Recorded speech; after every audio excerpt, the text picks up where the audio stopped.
And then they say an unrealistic utopia. Well, I don't know we ain't never seen it, so can we say it's unrealistic?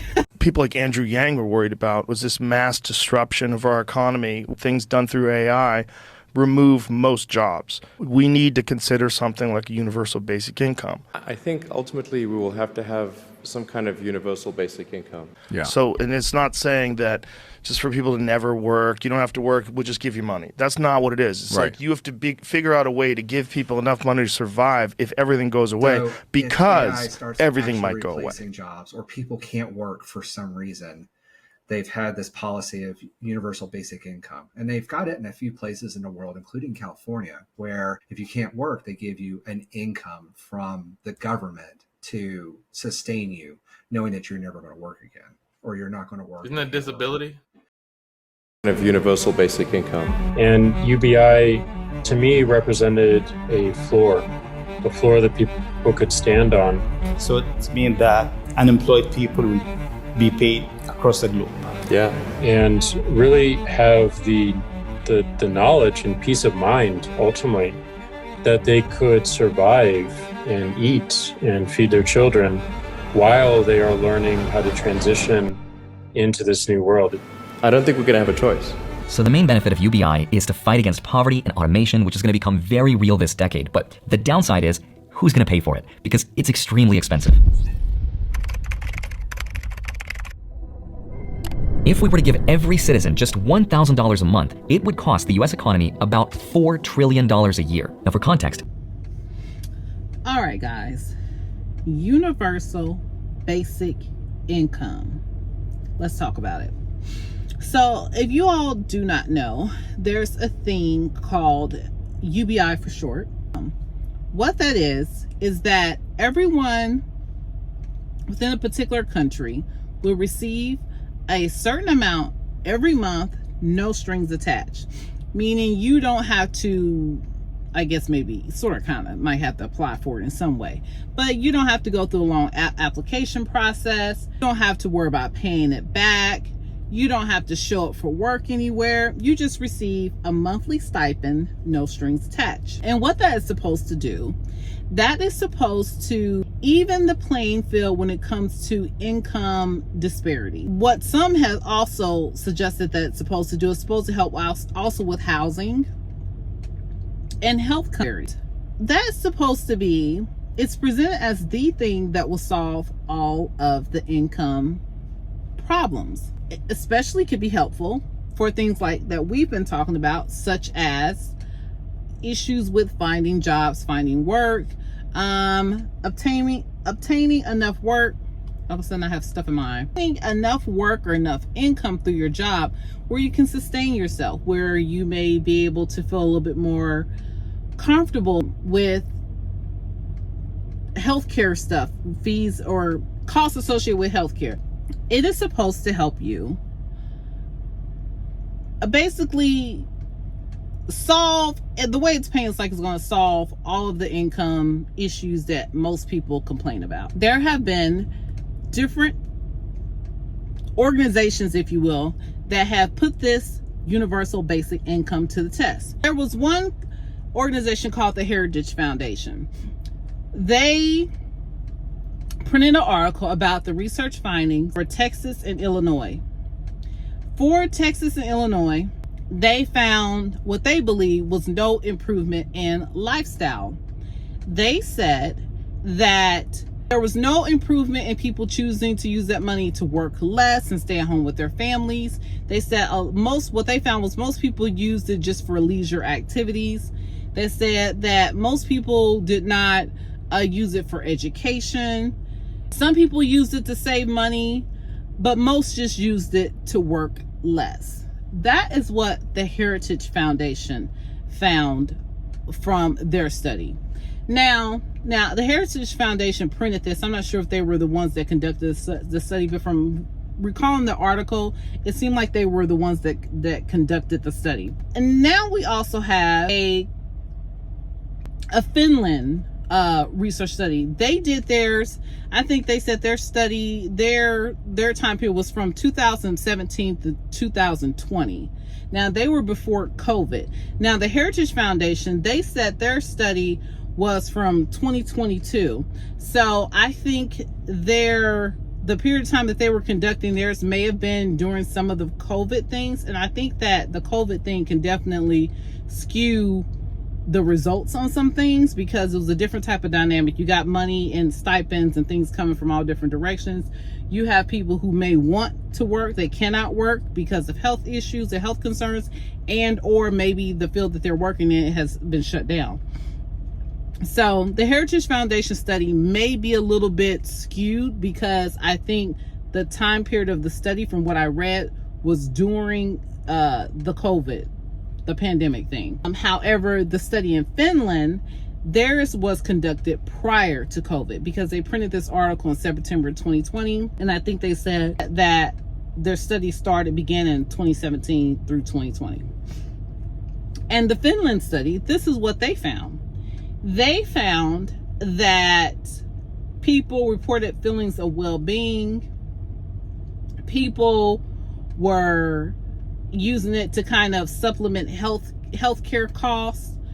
They found that people were kind of like just using it to work less and spend more time with it on. They did say their people used it to get further education.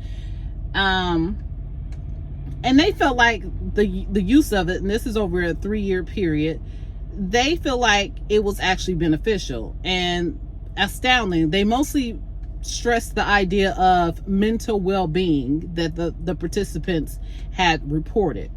Let's go over the arguments against UBI. The arguments against it is that if people receive a universal basic income, there will be no incentive to work. They also state that this would cause massive government debts. Now, we already got a lot of government debt, so I don't know if it'll add to or solve some of the debt that we have. They said that inflation will go through the roof. I think we've seen a little bit of that played out in with the stimulus checks. However, I will say that I recall before the pandemic was a thing, I recall there being issues and concerns with inflation prior to that. So I don't know, maybe the stimulus checks just kind of catapulted it into play. But anyway, then there's the question of who pays for it. It is an unrealistic utopia. So let's go over a few of those. There's no incentive to work.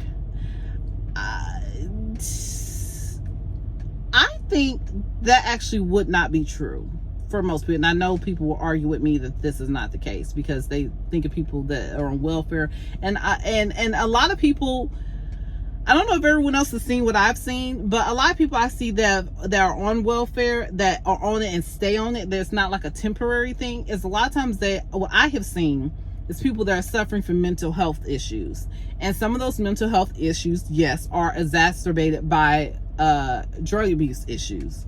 So, and it's like, what becomes first, the chicken or the egg? Did they have mental health issues that caused them to have drug abuse issues, or was it drug abuse issues that end up later causing them to have mental health issues?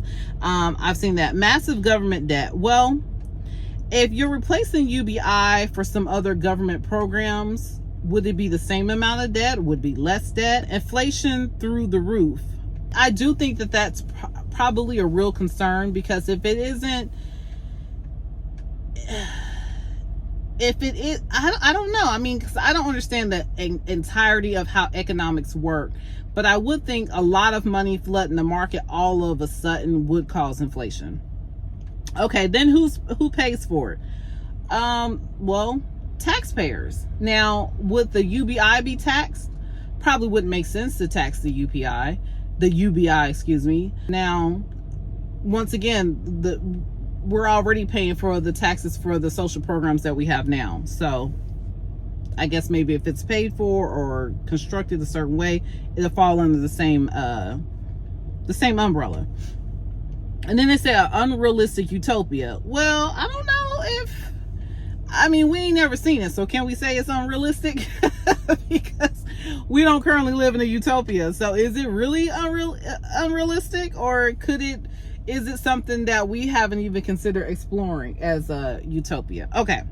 The next thing, we're gonna go into the arguments for it, and then we're gonna wrap up with talking about what's currently going on and maybe some of you guys' ideas of how what's going on currently and contrasting it with the idea of UBI. All right, so arguments for it. People say it'll be poverty reduction guaranteed. Maybe not, because I still think that a lot of issues that we have with poverty is mental health. And in mental health, you know, there's a whole spectrum of things that go on with mental health, from depression on up to a lot of other things that people deal with. Boost to local economies. Very true. It could create more jobs, but it can also create inflation. More entrepreneurs, more innovation. I personally would use it as freedom to be more innovative and be an entrepreneur. I would love that. But not everyone wants to be an entrepreneur. So the next thing, greater individual freedom. Yeah, I think the greater individual freedom could definitely be at play, but it'll depend on how much you receive per month, because as expensive as things are right now, you'd have to get a pretty nice check to have just greater individual freedom. But I guess if you supplemented it with something you enjoy doing for extra income, maybe that'll work. I don't know. Maybe that takes out the whole idea of you not having to work. But they never say you can't work with UBI, so I don't know, maybe. A safety net for the future of work. It would be work as a safety net. Now, with the idea of inflation, how long would that safety net last? With the future of work, and that's a perfect segue to what we're about to talk about now. So, the future of work. Most of us are currently experiencing the future of work, and it is not pretty. On this channel, you all may notice that I talk a lot about things that go on with those of us who are 40 plus.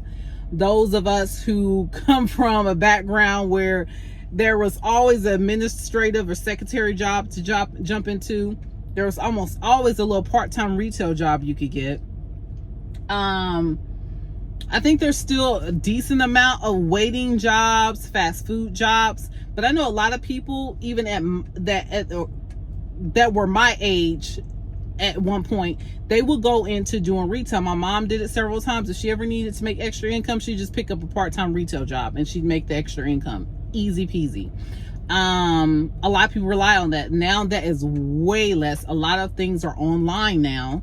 And so unless you're an Amazon worker, it ain't really hitting you that well. I mean, you know, because stuff is coming from Amazon out the wazoo. So we don't have a lot of supplemental part-time jobs as we used to have before. And then we have a lot of the administrative jobs that are now being taken over by AI. And I mean, that's like now the blue collar working jobs, like for instance, driving trucks. It is coming down the line that they actually currently have, I think this was in Houston, some part of Texas, where they had a full semi completely automated, no person inside the truck. I think it was in Houston, running up and down the highways of Houston. So I hope they can back good. So that's becoming a thing. I do think that's a little further down the line as far as being a massive immediate takeover, because I think there's so many more legal nuances in that I think they would be a little bit more cautious about pushing that out. So I can say that it's not impossible for truck drivers to go out in the next 10 years. I could say that could be very possible. However, I do think that's going to take a little longer before it becomes a complete wipeout. But the administrative jobs, they're like hardly existent. Even customer service, they have so many chatbots. Like I delve a lot into the AI stuff, and there's so many programs for really good chatbot systems, really good automated voice systems. And you know, right now we do a bunch of automated voice stuff right now. It's very frustrating, but they have a lot of that right now. So just think with AI and the AI getting better and better, which I've been testing out this stuff, and it is getting exponentially better. All of that stuff is going to come into play is coming into play, and to people finding it really difficult to get jobs, to keep jobs, to avoid getting laid off. I know a lot in the tech career field, tech sector. That's the word I was looking for. In the tech sector, a lot of them are getting laid off in droves, because what has happened, they came in as maybe a software developer, junior software developer, etc. They came in, they helped these companies build their infrastructure. The company realized, hey, we got a really good infrastructure now built. We only need a few people to keep this thing going. So they lay people off. And with AI becoming better and better, they have a lot of these software engineers and other people using built out AI systems to just do all the work that they previously might have had to have 4 to 5 people do. Now they can have one person push a button, and I'm being dramatic, it's not just pushing a button, but they can have one person that may be like a senior software developer engineer that can just keep the monitor of what the current programs are doing, and they're cutting out hundreds of jobs by being able to do that. So I would say it brings us to the question, maybe universal basic income is not the answer. I don't know if it is or if it's not. I think it's an idea to explore. Reason being, because from what I am seeing and experiencing, is that it appears that it is becoming harder and harder to rely on getting a job or getting in a career field and feeling any type of safety within it.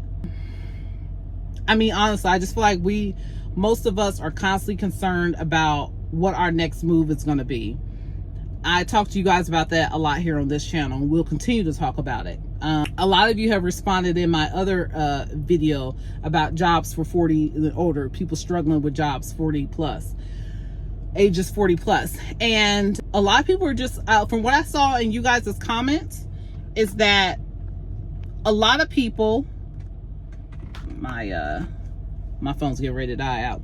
A lot of people are definitely afraid of, there we go, of what their next move is going to be. Like, they just don't know what's coming next. And I think some sort of safety net, I don't know what it needs to look like, some sort of safety net, I think, is becoming a definite, like we need this. We need some sort of safety net. And right now, a lot of us are feeling like we can't rely on anything.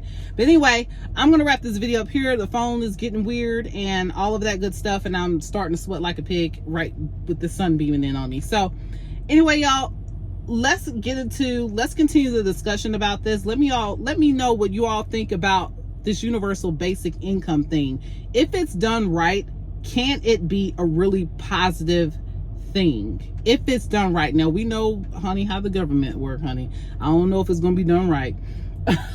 Maybe we need a whole societal and government structural change before we can explore this. But let me know you all's thoughts on this, and thank you so much for stopping by, and I will talk to you guys later. Bye bye for now.